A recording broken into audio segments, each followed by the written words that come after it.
Women in general throughout the years have always had one thing in common.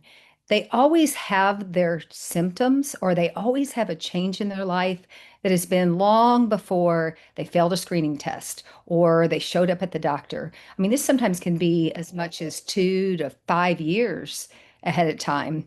They generally are just not feeling their best before they even come see me.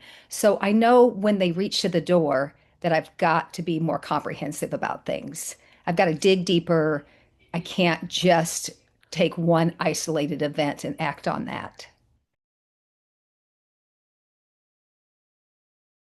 When I do a comprehensive workup, essentially, and certainly a comprehensive hormone workup on somebody, I want to look at all body systems. No longer can you take things in isolation.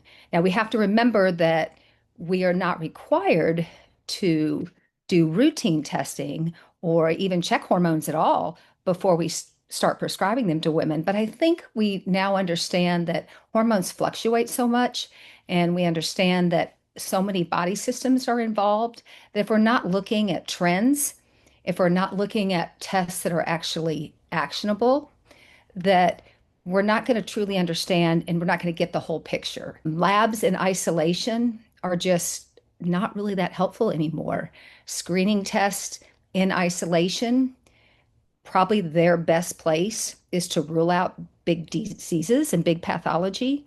But in general, they're not going to give you the optimal person that is sitting in front of you. And I do think it's important to say that no matter what lab you're doing, no matter what comprehensive screening you're doing, nothing is ever going to replace the patient talking to you about their symptoms, the history that you've gotten from them. As great as AI is becoming and as helpful as it is for us as practitioners, we can never, ever, ever forget the person sitting in front of us is detached to multiple body systems, multiple physiologic things going on, many, many biotoxin exposures. We have to keep that all together. And we also now know that genetics play a role. We know that the biotoxins you're exposed to play a role. We know that your psychological responses are different from person to person.